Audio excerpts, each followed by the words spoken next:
Romanos capítulo 11, versículo 33. Diz assim o texto: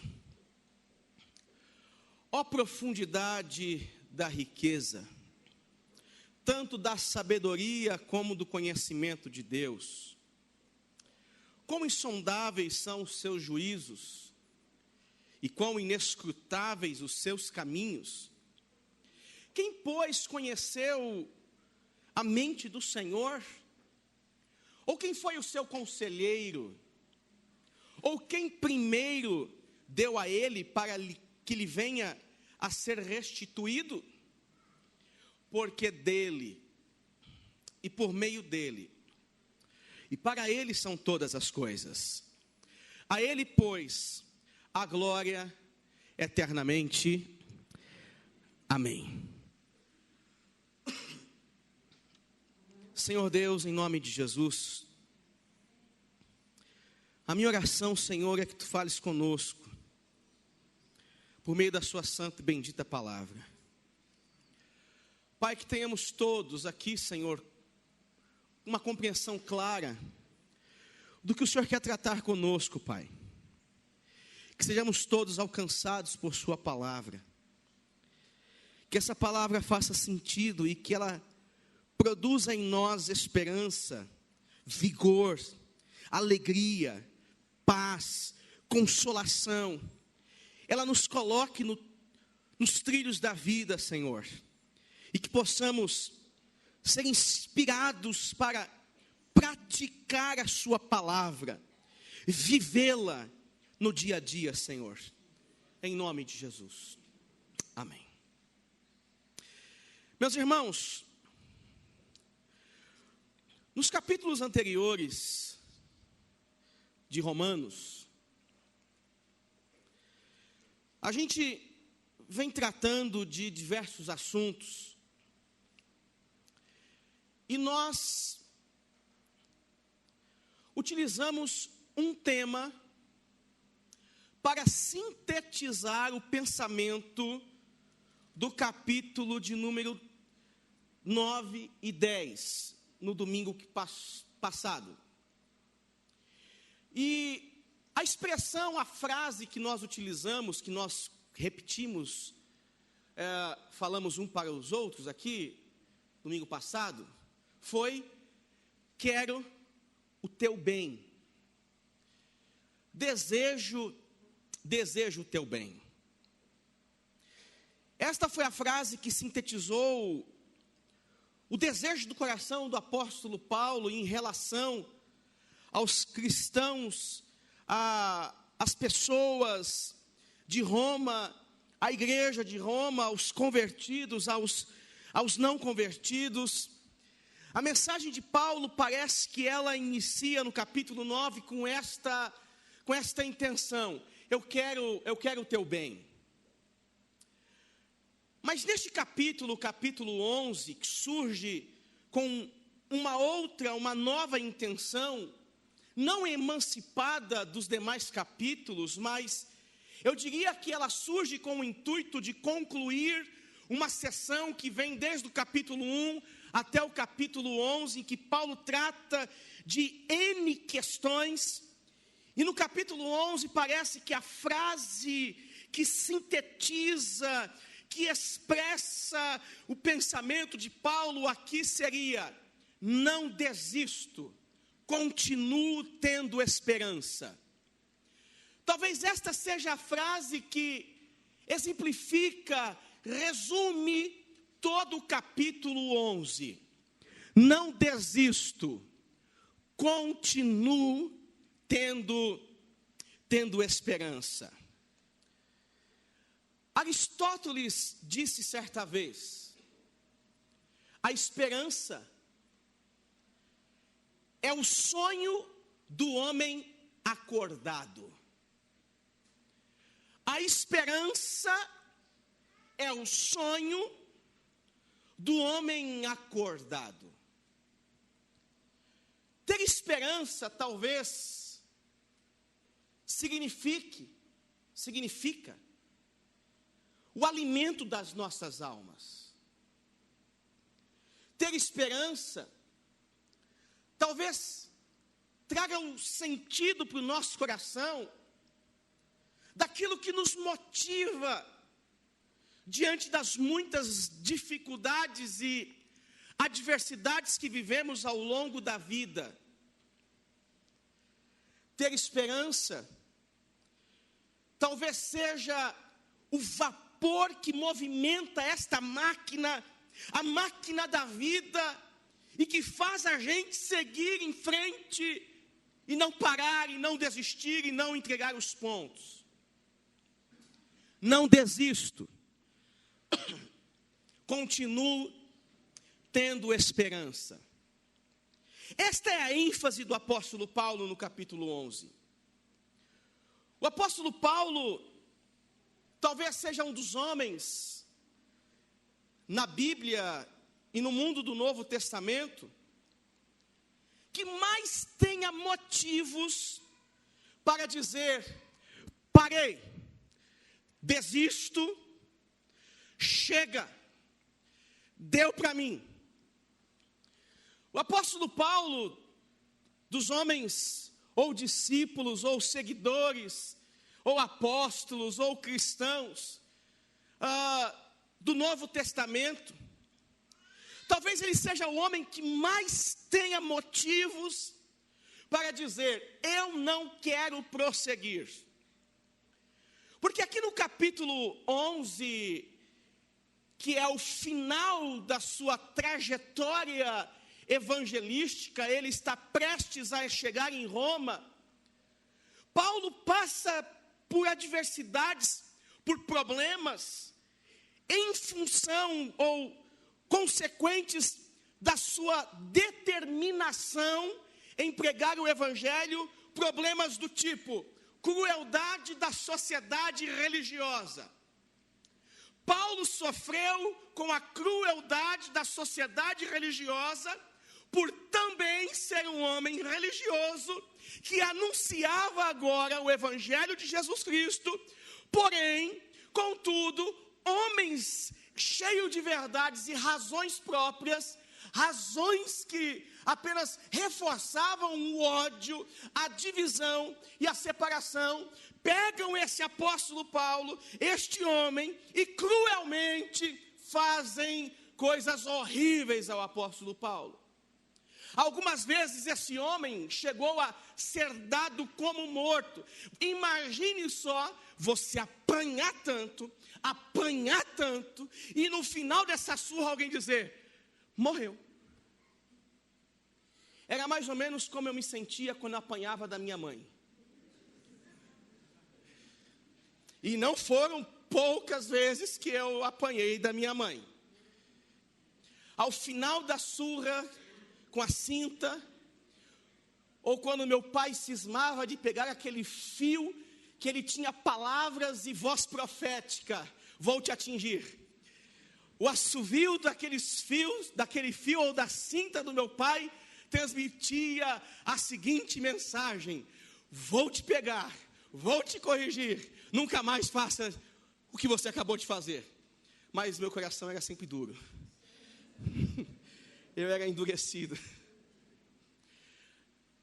Imagine só, ao final de uma sessão de espancamento, alguém olhar para você e dizer: agora acabou, morreu. O apóstolo Paulo, ele foi exposto a esse tipo de crueldade.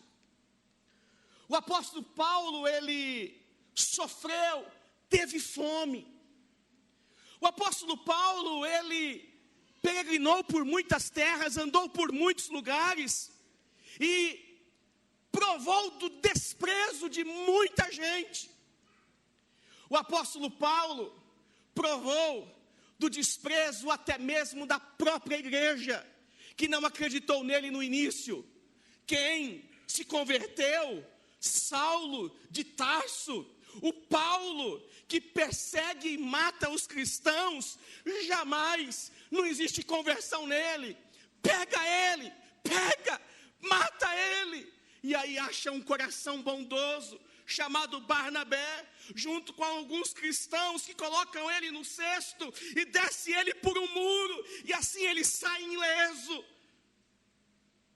Este homem, ele tinha muitos motivos, talvez para dizer: chega, parei. E agora ele está indo para Roma, um lugar que iria decapitá-lo, matá-lo, de forma cruel.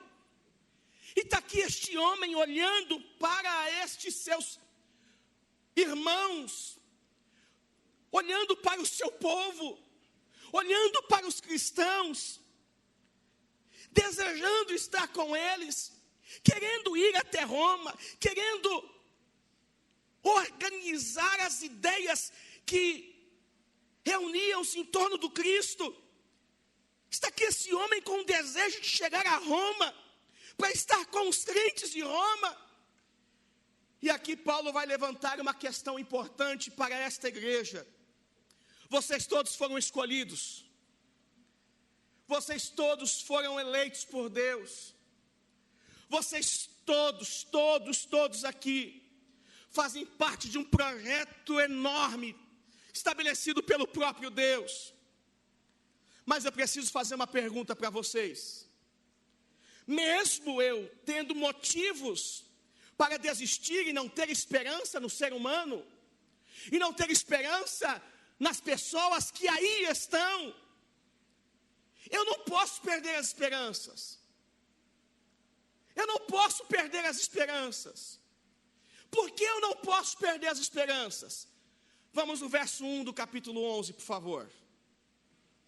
A pergunta que Paulo faz é: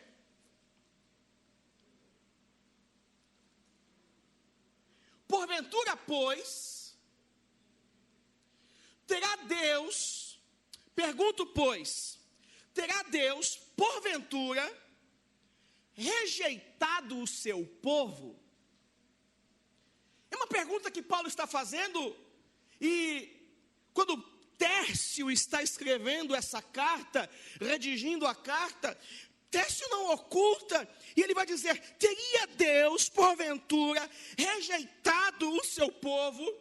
E o próprio apóstolo Paulo vai dizer, vai responder essa pergunta, mesmo sabendo que os israelitas, os judeus, aqueles que faziam parte desta sociedade tenebrosa, tinham também negado Cristo, a obra do Cristo, o Messias, tinham rejeitado tudo aquilo que ele veio a fazer, preferindo suas tradições, preferindo as leis, preferindo os seus rituais religiosos. Paulo vai olhar para estes homens, sabendo que estes homens são aqueles que rejeitaram o Cristo, conforme a própria palavra do apóstolo João, lá no Evangelho, diz que ele veio para os seus, e os seus não os receberam. Paulo vai dizer: não, gente, calma lá. Porventura o Senhor rejeitou estes? A resposta de Paulo está no mesmo versículo: de modo nenhum. Como assim, Paulo? O Senhor não rejeitou estes? De modo nenhum, gente. Porque eu também sou israelita, da descendência de Abraão, da tribo de Benjamim. Se Deus tivesse que rejeitar esses judeus que não aceitaram o Cristo da cruz, o Jesus de Nazaré, aqui estaria eu também condenado. Mas Deus não rejeitou este povo. Eu sou israelita, Ele também veio para estes. Eu tenho esperança. O que Paulo está dizendo é: preste atenção, crentes de Roma, no curso da história,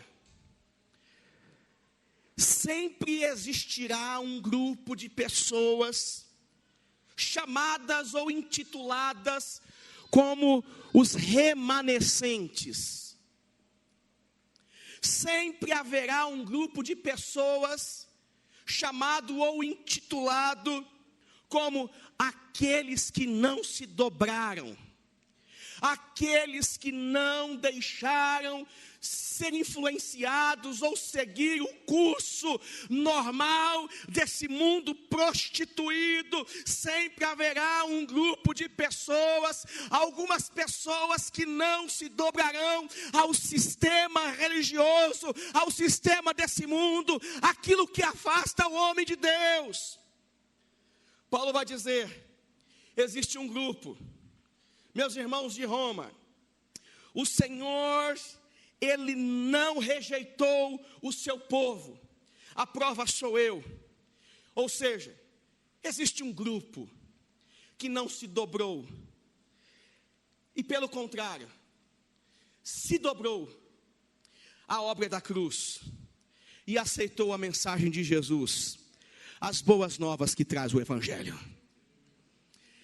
E Paulo vai utilizar nesse capítulo 11, um exemplo que resume essa ideia que ele está sustentando.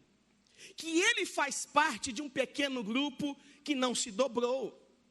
No verso 2 ao verso 5, Paulo vai dizer assim: Deus não rejeitou o seu povo, a quem de antemão conheceu.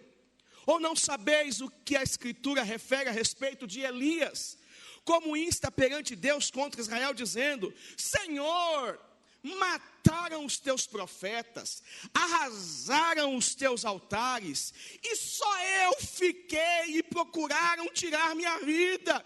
Que lhe disse, porém, a resposta divina: reservei para mim 7.000 homens que não dobraram os joelhos diante de Baal. Assim, pois, também agora, no tempo de hoje, sobrevive um remanescente segundo a eleição da graça.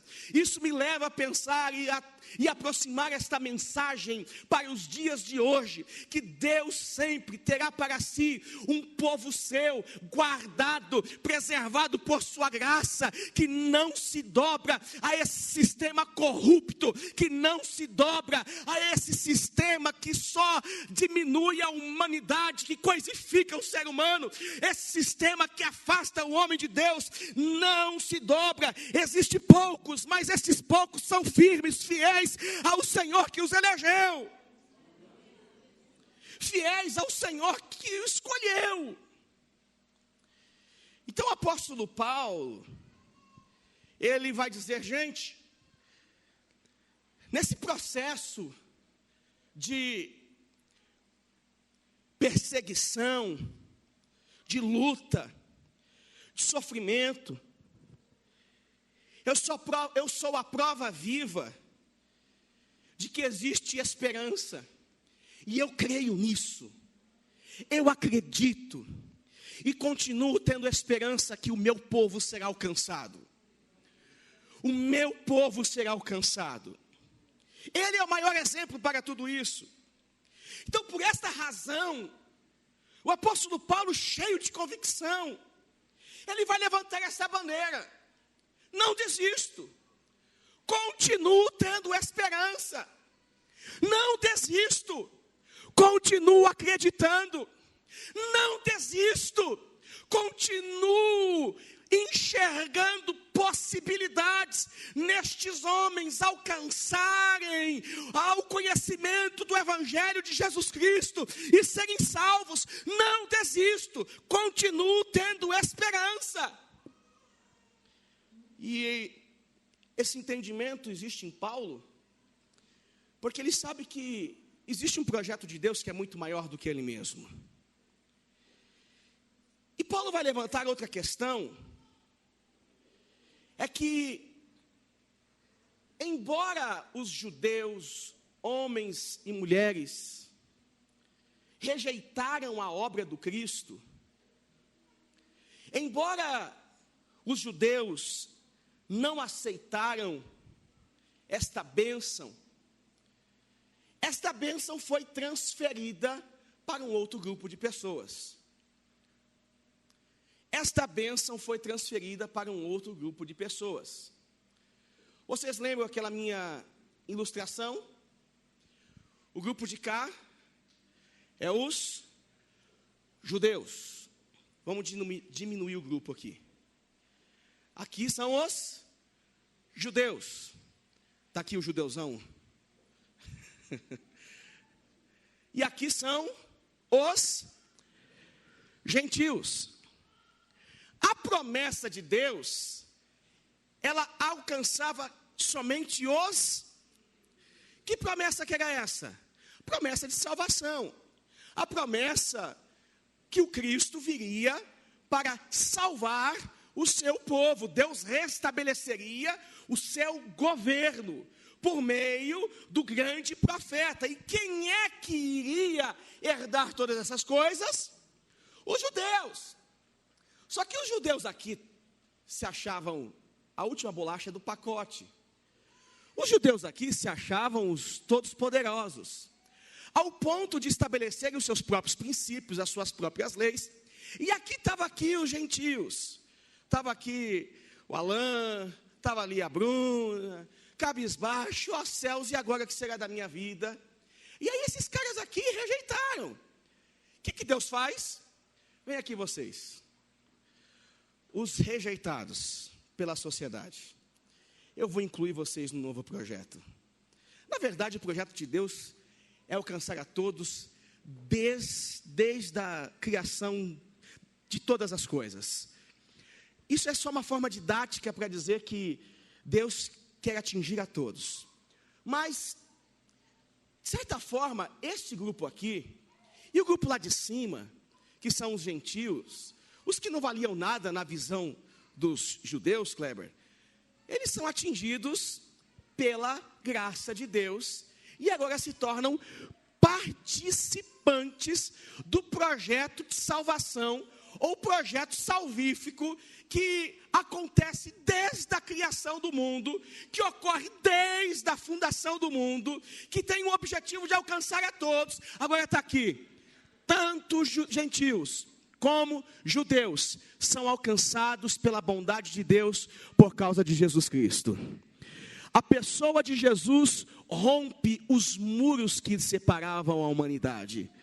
A pessoa de Jesus rompeu a separação que dividia a humanidade. Pois bem, baseado nisso, o apóstolo Paulo vai levantar uma outra questão, que é a seguinte questão, preste atenção. Já que esse grupo aqui rejeitou, esse grupo agora foi incluído no projeto.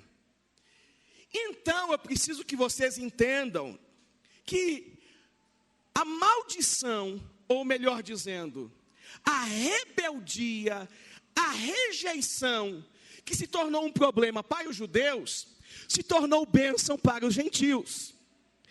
O problema que os judeus optaram se transformou em bênção para os gentios, para nós, para a igreja do Senhor. Aí Paulo vai dizer assim no verso 11 do capítulo 11, por favor. Pergunto, pois, porventura, tropeçaram para que caíssem? De modo algum, mas pela sua transgressão veio a salvação aos gentios, para pô-los em ciúmes. Ora, se a transgressão deles redundou em riqueza para o mundo, e o seu abatimento em riqueza para os gentios, quanto mais a sua plenitude. Paulo está reforçando justamente a intenção que o próprio Cristo cita lá no Evangelho de João, no capítulo 1, versículo 12 e 13. Mas todos quanto receberam, deu-lhes o poder de serem feitos filhos de Deus, a saber, os que creem em seu nome, os quais não nasceram do sangue, nem da vontade da carne, nem da vontade do homem, mas de Deus. Nós somos estes, gentios, que receberam a Cristo. Nós somos estes que creram sem ver. Nós somos estes que foram cheios de convicção através do Espírito Santo, e o Espírito Santo nos convenceu dos nossos pecados, e fomos aceitos por causa da cruz do Calvário. Ele é aquele que nos justificou, que nos deu condições de estarmos na sua presença, de forma livre, sem condenação. Somos estes, gentios, alcançados pela bondade e misericórdia de Deus. E eu abro aqui nesse momento um parênteses para dizer que existem certas coisas na vida que Deus faz que nós não temos a menor ideia do porquê Ele fez. Não é verdade? Andréia, tem certas coisas na vida que nós não temos fazemos a menor ideia do porquê Deus faz. Mas uma coisa eu posso afirmar, e escuta isso em alto e bom som, Geilda. As obras de Deus atendem exclusivamente os seus propósitos. As obras de Deus atendem plenamente, perfeitamente os seus propósitos. A gente não entende algumas coisas. A gente fica meio confuso com algumas coisas. Mas eu não posso deixar de afirmar isso. Tudo que Deus faz atende o seu propósito. Tudo que Deus faz atende o seu propósito. Porque nós estamos olhando para uma história em que um povo, de certa forma, viveu um profundo problema para que um outro povo fosse alcançado pela bondade de Deus. É os judeus rejeitando para que os gentios fossem aceitos. E de certa forma, isso gera essa afirmação em nós. Nós não temos a menor ideia do que Deus faz. Mas lá na frente, a gente percebe, goste você ou não nesse momento dessa expressão, aceite você ou não o que você vive, lá na frente, parece que as coisas ganham um sentido muito diferente. Ao final da vida, parece que tudo se torna claro, algumas coisas que aconteceram conosco. Isso me faz pensar numa história que fala sobre esta questão de nós não sabermos exatamente, não fazermos a menor ideia do que está acontecendo, mas tudo tem um propósito maior. E eu me lembrei dela e eu me esforcei para tentar esboçar ela na versão NVI, ou NVF, a nova versão do Fernando. E a história conta-se de um rei que não acreditava na bondade de Deus. E esse rei tinha um servo que, em todas as situações, dizia para o seu rei: meu rei, não desanime, porque tudo que Deus faz é perfeito, Ele não erra. Ele não erra.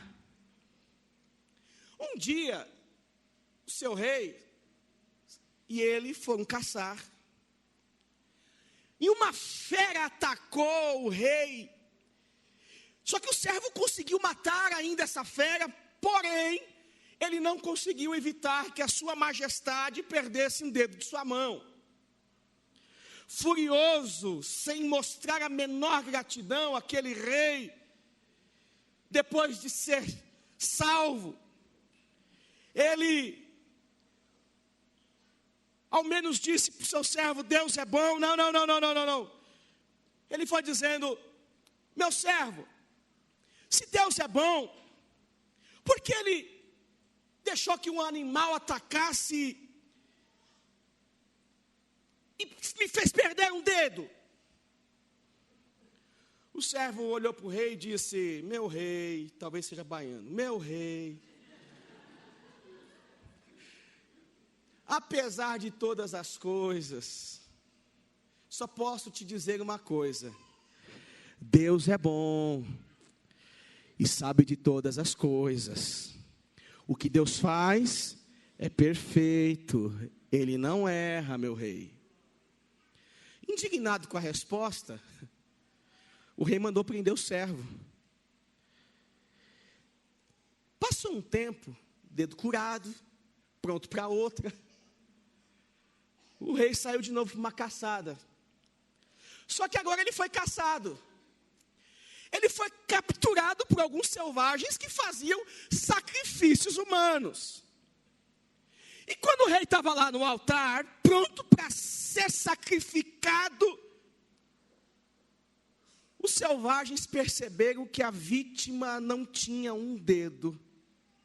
E soltaram ele porque diziam: esse sacrifício não é perfeito. E ao voltar para o palácio, ele imediatamente mandou soltar o seu servo. Aquele servo que ele mandou prender. E de forma generosa, o rei disse assim: meu caro servo, realmente Deus foi bom comigo. Escapei, viu? Escapei.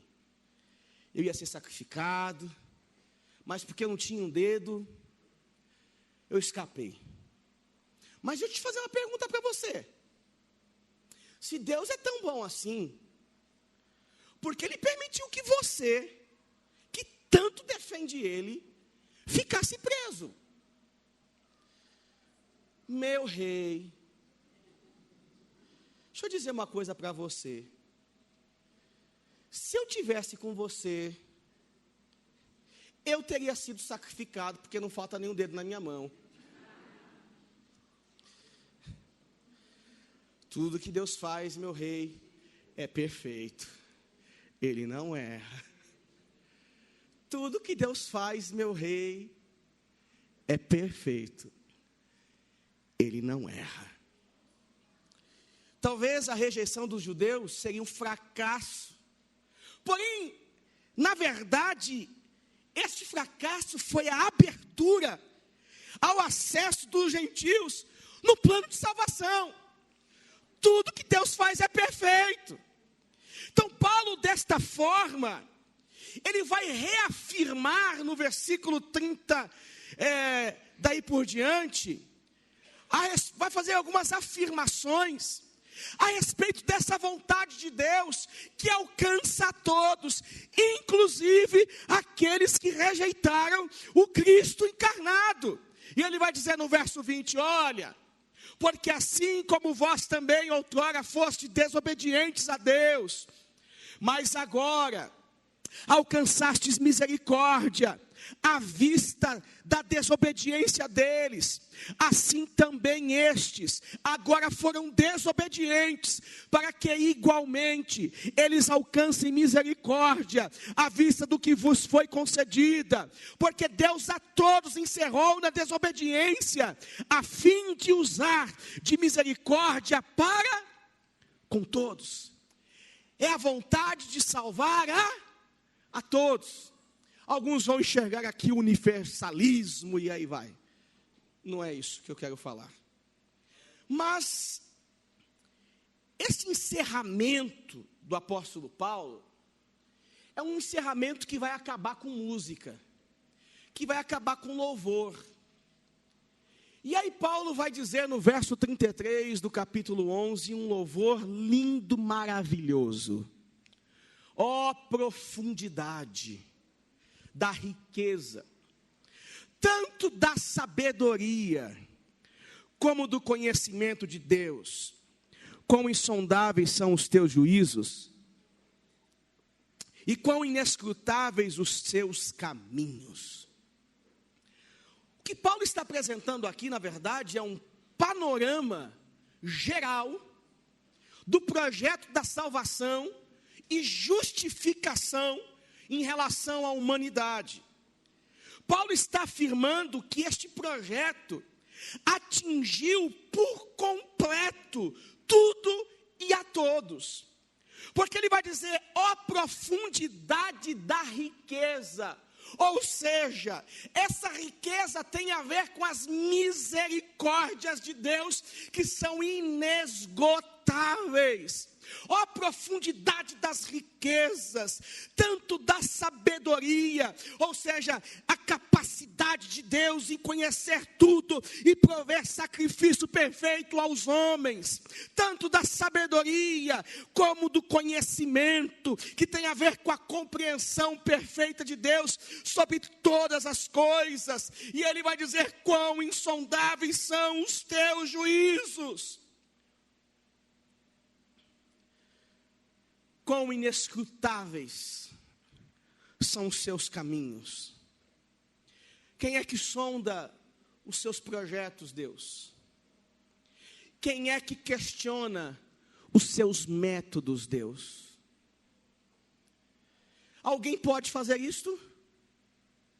Alguém tem a capacidade de questionar os métodos de Deus? E aí, desta forma, Paulo faz um desfecho nessa sessão, e ele vai fazer esse desfecho, explicando justamente isto, apresentando 3 perguntas retóricas aqui no verso de número 34 e 35. Quem, pois, conheceu a mente do Senhor? Quem, pois, conheceu a mente do Senhor? Deixa eu fazer um parênteses aqui, não está nos meus planos, mas eu preciso fazer esse parênteses. Como tem gente querendo conhecer Deus de uma forma tão profunda, e às vezes se torna cientista de Deus e começa a dizer, olha, Deus jamais faria isso, porque Deus jamais teria capacidade de realizar isso ou aquilo. Gente, vamos deixar Deus ser Deus. E vamos se colocar no nosso lugar de meras criaturas. Por favor. Vamos se contenha na sua insignificância diante de Deus. Se contenha. Ah, não, mas você tem que ver, porque a gente não sabe de nada. A maioria das coisas que a gente fala são especulações, gente. A gente acha que tem a verdade. A gente acha que tem todo o conhecimento. É porque um estudou a teologia, o outro está fazendo mestrado, doutorado, pós-doc, pós-angiologia, daí vai. Por favor. Não, pastor, que você tem que ver que x ao quadrado elevado a 28ª dará um resultado. Gente, eu acho que eu estudo teologia. Alguns dizem que eu me ter já uns 4 diplomas. Dos meus amigos aqui da igreja, né? Dos meus amigos aqui da igreja. Alguns dizem que já era me ter uns 4 diplomas. Fala Deus, né? Olha lá, os inimigos estão se manifestando. Você começa, né, amor, a perceber aí a manifestação dos inimigos, né? E a gente está lá na academia, o Renato participa da mesma escola que eu. Quer dizer, eu participo da mesma escola que ele, né? Ele está mais tempo lá do que eu. Chega uma hora que alguns temas, alguns questionamentos, alguns debates começam a ficar tão sem sentido, fica tão chato a vida cristã, principalmente quando a gente vai para o campo, ou a gente bate na porta das pessoas simples que não sabe ler e escrever, e só sabe dizer que Jesus é o Filho de Deus e veio para salvar, curar e libertar, que Ele salva, batiza, cura, e aí vai. E aí você vê a vida dessas pessoas que não tem teologia nenhuma, mas tem uma teologia prática muito diferente da minha. Muito diferente da minha, Rê. Mas eu não estou falando sua, não, estou falando da minha. Muito diferente da minha. Então quem é que, poxa vida, conheceu a mente do Senhor? Vamos se conter na nossa insignificância. Deus é Deus, Criador de todas as coisas. E Ele conhece as partes mais insignificantes do nosso corpo. Ao dizer, eu conto, sei quantos fios de cabelos tem na sua cabeça. Ele sabe de tudo. Bom, aí vem outra pergunta que Paulo faz, retórica. Quem foi o seu conselheiro? Quem foi o seu conselheiro? Veja bem, Senhor, você vai criar um homem, faça assim, faça assado. Ah, Deus, você vai criar a mulher? Senhor, ô trem difícil, olha, Senhor, não faça isso, Deus. Você vai arrumar um problema, Deus. Quem foi que deu conselhos para o Senhor em relação à criação? Ah, Deus, coloca o sol, a lua numa distância X, a terra. Quem foi que deu conselhos para o Senhor? Quem foi que disse, Senhor, olha, quem nascer ali vai ser assim, quem nascer daquele lá vai ser assim, olha, quem se misturar com esse vai sair isso, quem casar com aquele vai resultar no Antônio Carlos, Deus. Sabe, é dia de maldade. Você pegou.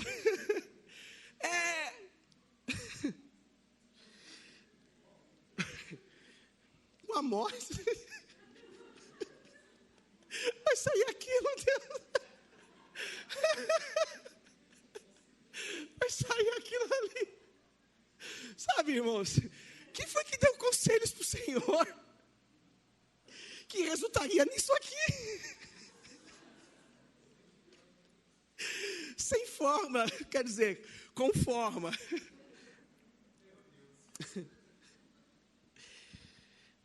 A outra pergunta que Paulo vai te fazer é: quem primeiro deu a ele, para que ele venha a ser restituído depois?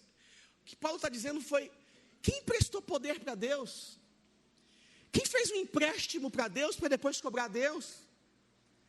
Ó Senhor, eu vou te emprestar um pouquinho de poder, um pouquinho de terra, capacidade de criar terra, capacidade de criar a luz, o sol. Eu vou te emprestar um pouquinho, mas depois a conta vai chegar.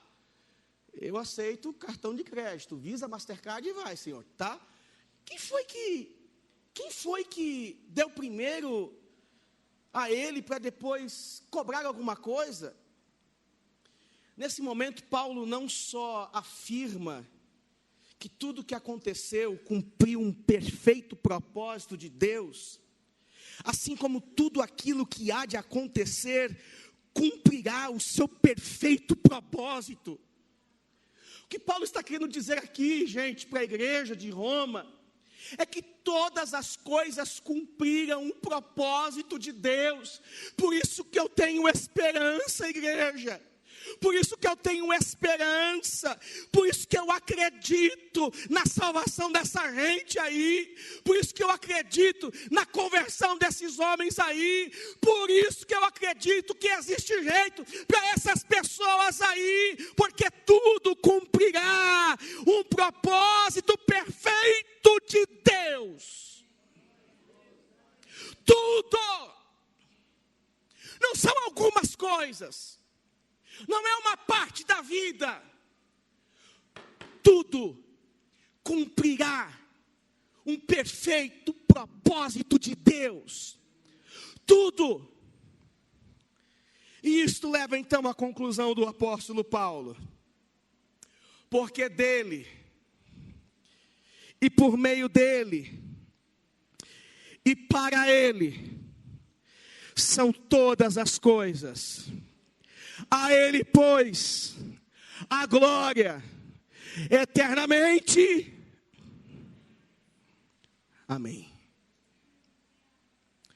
O que Paulo está dizendo é: Deus proveu todas as coisas para que seu nome fosse glorificado em Cristo Jesus. Deus proveu todas as coisas, para que o seu nome fosse glorificado em Cristo Jesus. Porque dele, por meio dele e para ele são todas as coisas. Tudo cumpre os seus propósitos. Tudo cumpre os seus propósitos. Por isso, eu não desisto. Continuo tendo esperança. Por isso, eu não desisto, Daniel. Continuo tendo esperança.